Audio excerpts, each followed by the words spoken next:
Salut les fous du ballon et bienvenue dans cette nouvelle vidéo qui parlera de football. Aujourd'hui on s'intéresse au football de demain. Quelles seront les futures grandes nations du foot? On en parle dans cette vidéo. C'est parti!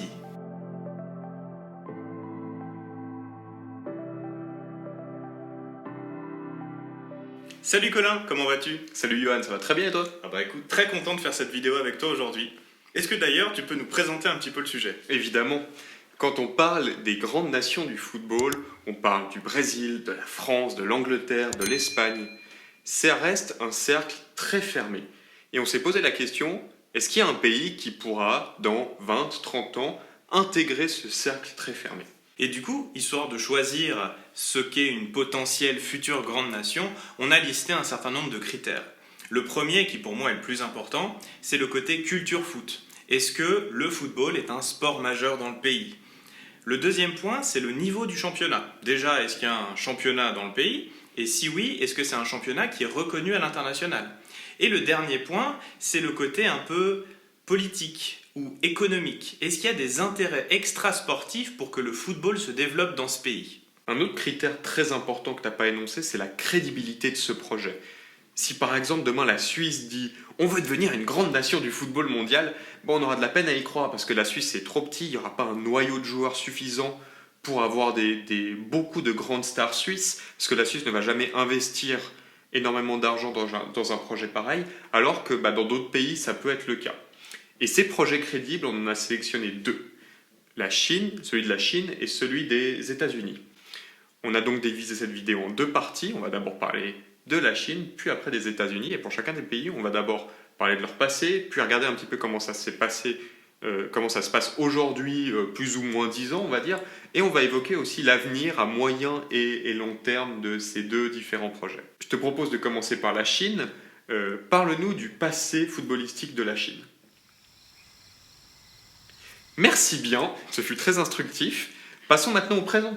Alors déjà, je pense que c'est une bonne chose de parler de la Chine dans un contexte global en fait. Donc la Chine, on le sait, c'est une des plus grandes puissances mondiales. C'est aussi le pays qui a la plus grande population. Ça, c'est d'un point de vue général. Par rapport au foot, c'est un petit peu compliqué. Parce qu'on sait que la Chine, c'est un pays qui aujourd'hui souhaite se développer le plus possible. L'idée en fait, c'est que le pays brille à l'international, y compris dans le sport. Quoi de mieux pour la Chine que de briller dans le sport le plus populaire au monde? Et cette volonté politique, elle se reflète très bien dans le championnat chinois, puisque ces dernières années, il y a des énormes stars, si je peux dire ça comme ça, qui sont arrivées dans le championnat. On pense à Oscar, qui avant était à Chelsea, on pense à Hulk, qui avant était au Zénith Saint-Pétersbourg, et qui sont venus pour des sommes absolument délirantes. Et les raisons de cet investissement massif, elles sont multiples. La première, c'était de braquer un peu les projecteurs sur le championnat chinois et sur le projet chinois en général. Donc le but, c'était justement qu'à peu près tous les amateurs de foot européens soient au courant un petit peu de l'existence de ce projet. Mais c'était aussi pour mettre des étoiles dans les yeux au petit enfant chinois et lui donner envie de jouer au football en regardant quelques stars de son championnat domestique. Le but aussi, du coup, c'est qu'en donnant envie à cet enfant de jouer au foot, c'est qu'il puisse rentrer dans un des énormes centres de formation créé lors de ces 10 dernières années par le gouvernement chinois. On pense notamment à celui de Guangzhou qui est le plus grand centre de formation au monde. Et cette volonté de formation, elle montre bien que le plan chinois est à long terme. Ils ont bien compris que le niveau du football chinois aujourd'hui est clairement pas suffisant pour aller chercher une Coupe du Monde. Alors autant former les joueurs de demain, ceux qui pourront gagner des titres dans 20 ou 30 ans. Mais ça, du coup, c'est un bon état des lieux du foot chinois aujourd'hui. Mais comment tu vois le futur, en fait? Le plan chinois, en théorie, est assez infaillible. C'est toujours une très bonne idée d'investir dans la formation et avoir un plan à long terme. Je crois que le plan chinois va jusqu'en 2050. Donc c'est vraiment très établi, il y a vraiment une vision à long terme. Mais le problème, c'est que tout me semble forcé. J'avais vu une interview d'un formateur français qui bosse du coup dans ce fameux centre de formation à Guangzhou qui disait on a des gamins de 12 ans qui n'avaient jamais touché un ballon de leur vie avant d'arriver dans ce centre de formation. Il y a quelque chose qui me semble artificiel dans tout ça et j'ai peur que ça fasse que ce plan ne marche pas. Je me demande en fait si le problème n'est pas beaucoup plus global en fait.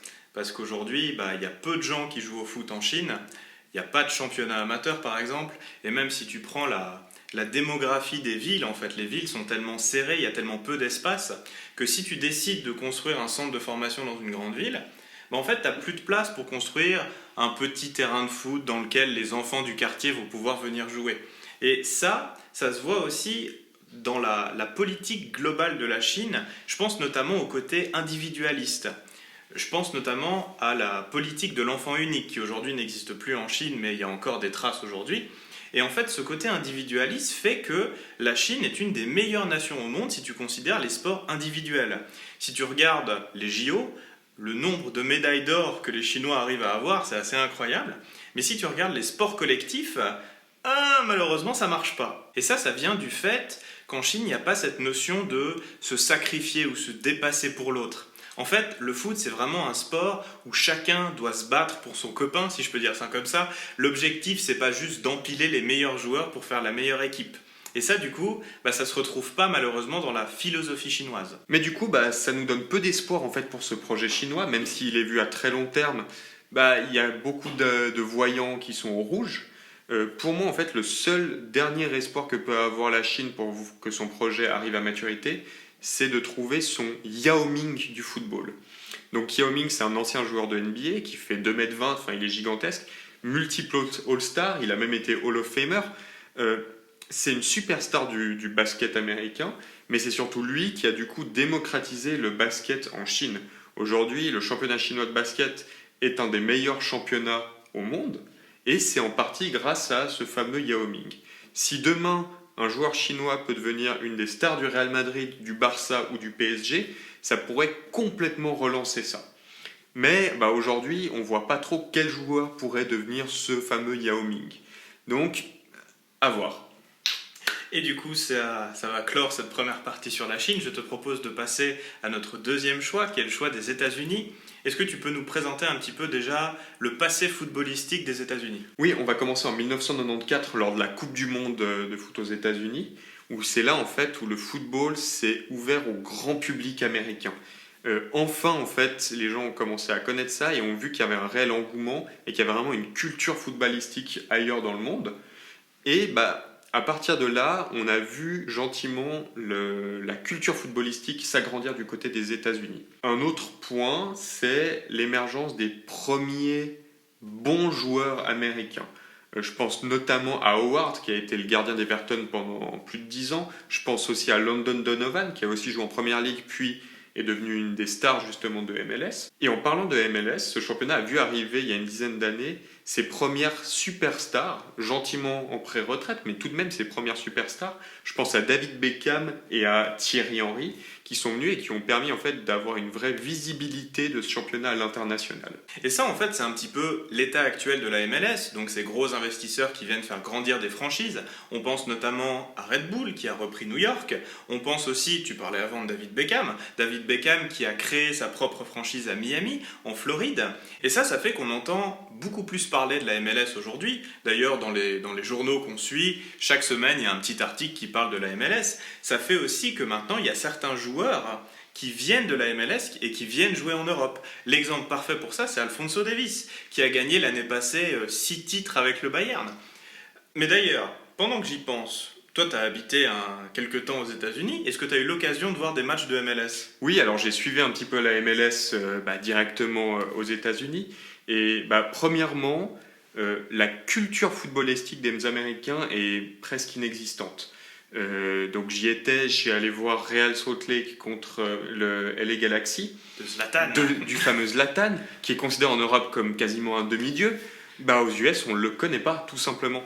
Donc il y a encore ce manque de culture footballistique. Et puis même le championnat, il est peu technique. Les supporters aussi s'y connaissent très peu.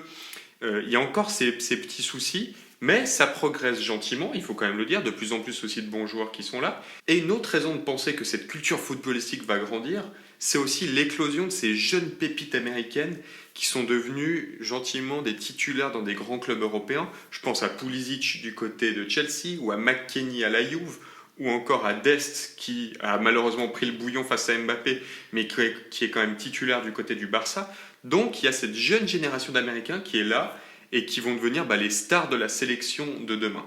Donc en fait, on voit qu'aux États-Unis, il y a quand même un terreau fertile pour le foot. Mais force est de constater qu'aujourd'hui, ce qui manque, c'est justement ce côté culture foot, c'est ce côté sport majoritaire. Aujourd'hui, les Américains, ils jouent au football américain, ils jouent sinon au baseball, mais le football est encore assez peu considéré. En fait, c'est vu comme un sport de femmes. Ça marche très bien puisque l'équipe américaine est la meilleure équipe au monde de football féminin. Si c'est pas un sport féminin, c'est vu comme un sport d'émigrés. Typiquement, tous les Sud-Américains, tous les Mexicains qui viennent aux États-Unis, forcément, ils jouent au foot. Et une dernière chose qui est quand même important de relever, c'est le prix. En fait, ça reste un sport assez cher, le foot.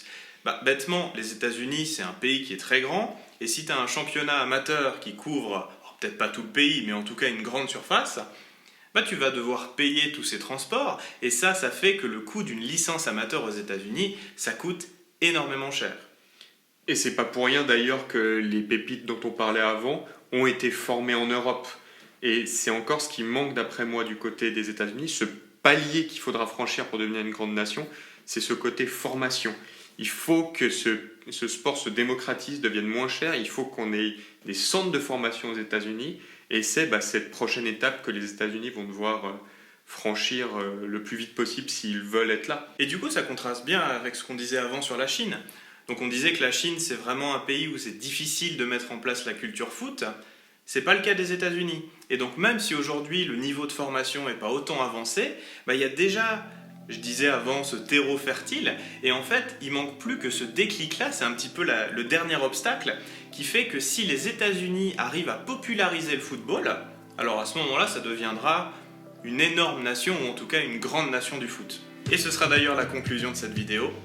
On espère qu'elle vous aura plu, n'hésitez pas à nous dire ce que vous en avez pensé dans les commentaires. Si jamais vous voulez en parler avec nous directement, n'oubliez pas qu'on a un serveur Discord, le lien est dans la description.